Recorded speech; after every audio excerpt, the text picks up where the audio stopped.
अस्सलाम वालेकुम। मैं हूँ शाहीन और आप देख रहे हैं आशियाना शाहीन का।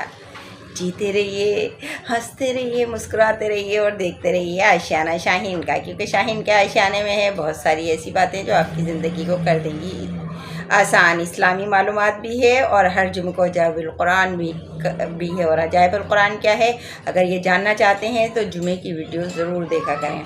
और भाई आज जो मैं आपको बताऊंगी अपने व्लॉग में, तो मैं ये बताऊंगी कि मैं वैसे तो खैर जब इंसान के पास हर तरह के बर्तन होते हैं तो वो हर तरह के बर्तन ही इस्तेमाल करता है, लेकिन मेरे ज़्यादातर इस्तेमाल करती हूँ मिट्टी के बर्तन, क्योंकि जब मैं मिट्टी के बर्तनों में खाना पकाती हूँ तो मुझे बहुत मज़ा आता है और जो है उसका जायका भी मुझे थोड़ा अलग लगता है बनिस्बत उसके जो स्टील के बर्तन में या सिल्वर के बर्तन में खाना बनता है। तो मैं ज़्यादातर खाना जो है वो बनाती हूँ मिट्टी के बर्तन में। अब मिट्टी के बर्तन को कैसे इस्तेमाल करते हैं, कैसे इस्तेमाल करना चाहिए और लाने के बाद फौरी क्या करना चाहिए मिट्टी के बर्तनों के साथ, वो सलूक करना चाहिए जो मैं आपको बताने वाली हूँ। तो भाई जब मैं मिट्टी के बर्तन लाती हूँ तो मैं सलूक उनके साथ ये करती हूँ कि मिट्टी के बर्तन ला के मैं उन्हें पहले खूब अच्छी तरह धोती हूँ।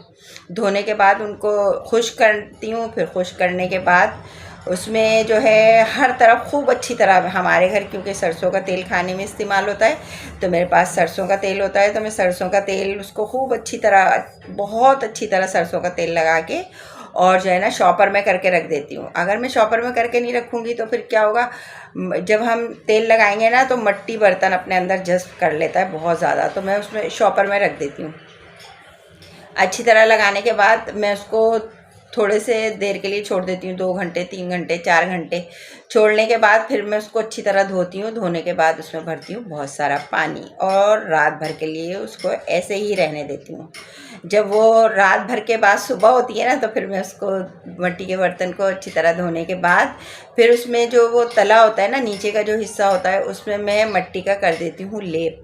इस तरह क्या होता है, हमारी जो पतीलियाँ होती हैं ना वो बहुत मज़बूत हो जाती हैं, जल्दी टूटती नहीं हैं। अच्छा एक बात और, जब हम इस पे खाना बनाते हैं ना तो बहुत तेज़ आंच पे नहीं बनाना चाहिए। शुरू में जब मिट्टी की हांडियों में मैंने पकाना शुरू करा था तो मुझे पता नहीं था, मैंने लोगों से सुना कि भाई आप जितनी भी तेज़ आंच पे पका लें, जब आपने तला लगा दिया है तो कुछ भी नहीं होगा। लेकिन मेरा अपना तजर्बा ये है कि मैंने तला भी लगा दिया था और पूरा उसको मजबूत करने के अमल से भी गुजार दिया था, तेल लगा के भी छोड़ दिया था, लेकिन फिर भी बहुत ज़्यादा तेज़ आंच होती है तो मिट्टी की हांडी अंदर से टटक जाती है। तो ये गलती कभी नहीं करिएगा। आप जब करें तो दरमियानी आंच पे पकाएं और तला उसका ऊपर तक लगाएं, जहाँ तक आंच रहती है ना वहाँ तक मिट्टी का लेप कर दें, तो आपके मिट्टी के बर्तन हो जाएंगे बहुत ज़्यादा। तो भाई आपके मिट्टी के बर्तन जो है ना वो ज़रा मजबूत हो जाएंगे और जो है ना आपको खाना पकाने में बहुत ज़्यादा मज़ा आएगा, डर भी नहीं लगेगा। अच्छा जब हम मिट्टी के बर्तन में खाना पकाते हैं ना तो उसकी ग़िज़ाइयत बहुत ज़्यादा महफूज रहती है। क्यों महफूज रहती है? एक तो मिट्टी के बर्तन में होते हैं छोटे छोटे से मसाम, सुराख, जो कि नमी को अपने अंदर जज़्ब कर लेते हैं और ग़िज़ाइयत को ख़त्म नहीं होने देते। जो मिट्टी के बर्तन में हम खाना पकाते हैं तो उसकी ग़िज़ाइयत ख़त्म नहीं होती। इस वजह से भी ख़त्म नहीं होती कि मिट्टी के बर्तन में हम तेज़ आंच पर नहीं पकाते, मीडियम आंच पर जब खाना पकता है तो उसकी ग़िज़ाइयत महफूज रहती है। और उसके अलावा जो मिट्टी में मिनरल होते हैं वो भी खाने में शामिल हो जाते हैं, तो वो मिट्टी में जो खाना पकता है वो हमारे लिए होता है बहुत ज़्यादा फ़ायदेमंद बनिस्बत इसके कि हम स्टील में पकाएँ या सिल्वर में पकाएँ। अच्छा मिट्टी के बर्तन जो है ना घर में बहुत ख़ास खूबसूरती भी पैदा करते हैं, बहुत अच्छे लगते हैं। अब तो आपको पता है मिट्टी के बर्तनों में हर बर्तन आ गया है, गिलास भी हैं, डिशें भी हैं और भाई फ्राई पान तक मैंने देखा है, फ्राई पान, कूलर और जो है ना बहुत सारी चीज़ें हैं जो अब सारे बर्तन जो बनते हैं ना, रायते के लिए भी बनाया उन लोगों ने। जितने भी बर्तन हैं ना सारे के सारे मिट्टी के बर्तनों में आ गए, कोई भी बर्तन ऐसा नहीं है जो आपके मिट्टी के बर्तनों में ना मिले। तो ये घर में खूबसूरती भी पैदा करते हैं और जो है खाने में हमें फ़ायदा भी देते हैं। और खाने में तो इतना मज़ा आता है मिट्टी के बर्तन में अगर आप खाना पकाएं और सरसों के तेल से पकाएं। और सब्ज़ियां तो इतने मज़े की बनती हैं, उसमें बहुत ज़्यादा मज़े की बनती हैं। जब आप बनाएंगे तो आपको खुद पता लग जाएगा कि स्टील के बर्तन में भी आप वही चीज़ बनाएं और मिट्टी के बर्तन में भी वही चीज़ बनाएं। उन्हीं मसालों से बनाते हैं हम और उसी तरकीब से बनाते हैं जिस तरह हम खाना बना रहे होते हैं, लेकिन दोनों खानों में हो जाता है बहुत ज़्यादा फ़र्क।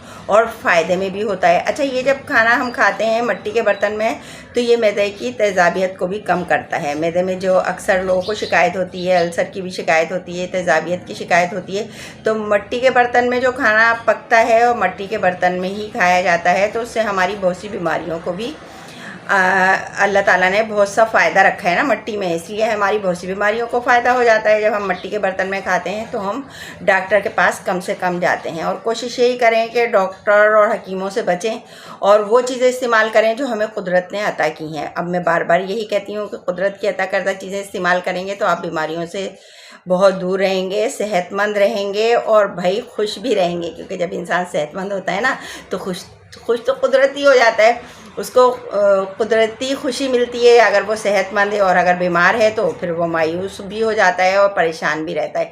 तो बीमारियों से बचने के लिए आप ज़रूर मट्टी के बर्तन में खाना पकाएं, मट्टी के बर्तन घर में लाएं, मट्टी के बर्तन इस्तेमाल करें और भाई उन बीमारियों से बचें जो हमें दूसरे बर्तनों से जो है ना हो जाती हैं। तो मैं ये बात आपको इसलिए बता रही हूँ कि भाई पता है आपको कि आजकल बीमारियों ने कितना हर किसी को घेरा हुआ है। कोई भी घर ऐसा नहीं है जहाँ बीमारी नहीं है। उसकी वजह ये है कि हम मट्टी के बर्तनों को भूल चुके हैं। मट्टी के बर्तनों की बात नहीं है, यानी हम कुदरती चीज़ों को भूल चुके हैं। हर कुदरती चीज़ों से हम दूर हो गए हैं और आर्टिफिशियल चीज़ों की तरफ हम आ गए हैं।